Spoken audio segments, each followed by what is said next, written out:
224ویں رات۔ شہرزاد نے کہا، جب مجددین کو خدا نے بیٹا عطا کیا اور اس نے اس کا نام علی رکھا، اور جب وہ بڑا ہوا اور مجددین مرنے لگا تو اس نے اپنے بیٹے کو چند وصیتیں کیں، اور جب وہ فوت ہوا تو اس نے اس کی نہایت ادب سے تجہیز و تکفین کر دی۔ تو اب مجددین کا بیٹا علی شار بہت غمگین رہنے لگا، اور اس نے اپنے باپ کی وہ سب تعزیت کی رسمیں ادا کیں جو بڑے لوگوں میں ہوتی ہیں۔ اب خدا کا کرنا یہ ہوا کہ ابھی اس کے باپ کو مرے تھوڑے ہی دن ہوئے تھے کہ اس کی ماں کا بھی انتقال ہو گیا، اور اس نے ماں کی تجہیز و تکفین اور تعزیت بھی اسی طریقے سے کی جیسی کہ باپ کی تھی۔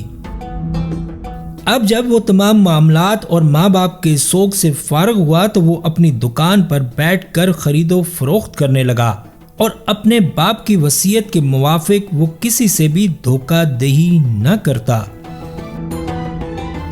1 سال تک اس کی یہی حالت رہی، اور اس کے بعد بدچلن عورتوں کے لڑکے فریب سے اس کے پاس پہنچے اور اس کے دوست بن گئے، یہاں تک کہ ان کے ساتھ اسے بھی بدچلنی کی طرف میلان ہو گیا۔ اب اس نے سیدھا رستہ چھوڑ دیا اور پیالے بھر بھر کر شراب پینے اور حسینوں کے پاس صبح و شام جانے لگا۔ وہ اپنے دل میں کہتا کہ جو مال میرے باپ نے میرے لیے جمع کیا ہے، اگر میں اسے خرچ نہ کروں گا تو کس کے لیے چھوڑوں گا۔ چنانچہ علی شار نے اب فضول خرچی اور عیاشی پر کمر باندھ لی، دن رات دولت پانی کی طرح بہاتا، اور بالآخر باپ کی ساری کمائی ختم ہو گئی۔ جب اس پر یہ نوبت آ پہنچی اور اس کا دل افلاس سے پریشان ہونے لگا تو اس نے دکان، مکان اور دوسری جائیداد وغیرہ بیچنی شروع کر دی۔ اس کے بعد اس نے اپنے بدن کے کپڑے تک بیچ ڈالے، اور جب ایک لباس کے سوا اس کے پاس کچھ باقی نہ رہا تو اسے ہوش آیا اور وہ پچھتانے لگا۔ ایک دن جب صبح سے عصر تک اس نے کچھ کھایا پیا نہ تھا تو وہ اپنے دل میں کہنے لگا کہ آؤ ذرا ان لوگوں کے پاس چلیں جن پر میں اپنا مال صرف کرتا رہا، شاید ان میں سے کوئی آج مجھے کھانا کھلا دے۔ اس خیال میں وہ ایک ایک کے پاس گیا، اور جس کسی کا بھی دروازہ کھٹکھٹاتا تو وہ چھپ جاتا اور کہلوا دیتا کہ وہ گھر میں نہیں ہے، یہاں تک کہ بھوک نے اسے بے تاب کر دیا۔ اب بھوک کے مارے بے تاب ہو کر وہ سوداگروں اور غلاموں کے بازار کی طرف گیا اور دیکھا کہ وہاں ایک طرف کچھ لوگ حلقہ باندھے کھڑے ہیں۔ وہ اپنے دل میں کہنے لگا کہ نامعلوم یہ لوگ کیوں جمع ہے، ذرا دیکھنا تو چاہیے، اور میں ان کا تماشا دیکھے بغیر یہاں سے ہرگز نہ ٹلوں گا۔ اور پھر وہ یہ سوچتے ہوئے حلقے کی طرف بڑھا۔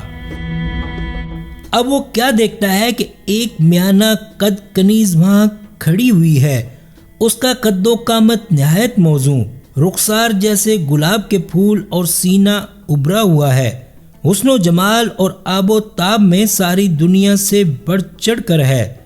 اس کنیز کا نام زمرد تھا۔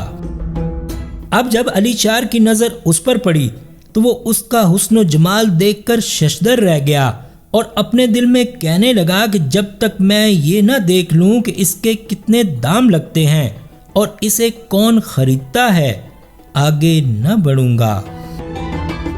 چنانچہ وہ تاجروں کے برابر جا کھڑا ہوا، لوگ سمجھے کہ وہ بھی خریداروں میں سے ہے، وہ سب اسے جانتے تھے، انہیں معلوم تھا کہ وہ ماں اور باپ دونوں کا ترکہ پا کر امیر ہو گیا ہے۔ اب دلال نے کنیز کے پاس کھڑے ہو کر کہنا شروع کیا کہ اے تاجروں، اے مالداروں، تم میں سے کون اس لڑکی پر پہلی بولی بولنا چاہتا ہے جو چاندوں کی چاند، بے بہا موتی اور پردہ بنانے والوں کی زمرد اور ڈھونڈنے والوں کا مقصد اور آرزو والوں کی مسرت ہے؟ شروع کرو۔